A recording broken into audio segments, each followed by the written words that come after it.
Now, you might say this is the road to ruin, Highway 1 approaching 264th Street in Langley.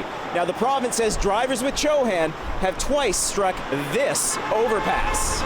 They've also been wrapped for hitting this one, 192nd Street, just up the highway. And twice more into this one, 112th Street at Highway 99 in Delta. And this one here on Chilliwack's number 3 road. Of 34 overpass strikes since late 2021, Chohan has been implicated in 6. And now, like a number of oversized truckloads, official patience has hit a wall. Chohan's license has been cancelled after being suspended in December. Minister Rob Fleming wasn't made available for an interview, but in a statement, he said the company had to be taken off the road in the interest of safety.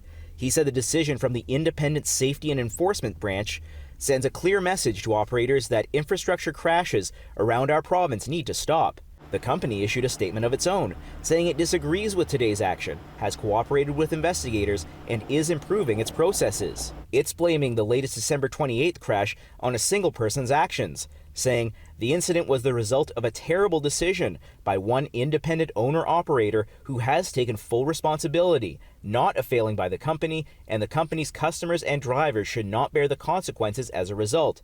And we will continue to take steps to challenge this action on behalf of our drivers and their families. Dave Earle with the BC Trucking Association hopes this will send a message to problem operators loud and clear. What we've been saying for a long time is that government needs to do more in terms of actually talking about the enforcement actions they take and publicizing the enforcement actions they take. He and the minister both emphasized the overall safety of the vast majority of drivers on the road. The province has slammed poor drivers for costly overpass damage and snarled traffic. It stiffened penalties for unsafe drivers and companies who hire them. And after it was revealed Chohan's Alberta arm was still able to operate in BC because it's regulated in another province, Fleming called on the feds to unify truck enforcement rules to close what he calls a gap. His counterpart in Ottawa says he's looking forward to discussing the issue. Chohan has sued the province over its license suspension. The Premier couldn't help but sideswipe that effort.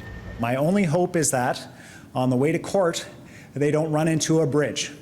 I encourage them to take the bus or some other form of public transit on the way to the courthouse. Earle says the company does have appeal avenues, up to a judicial review.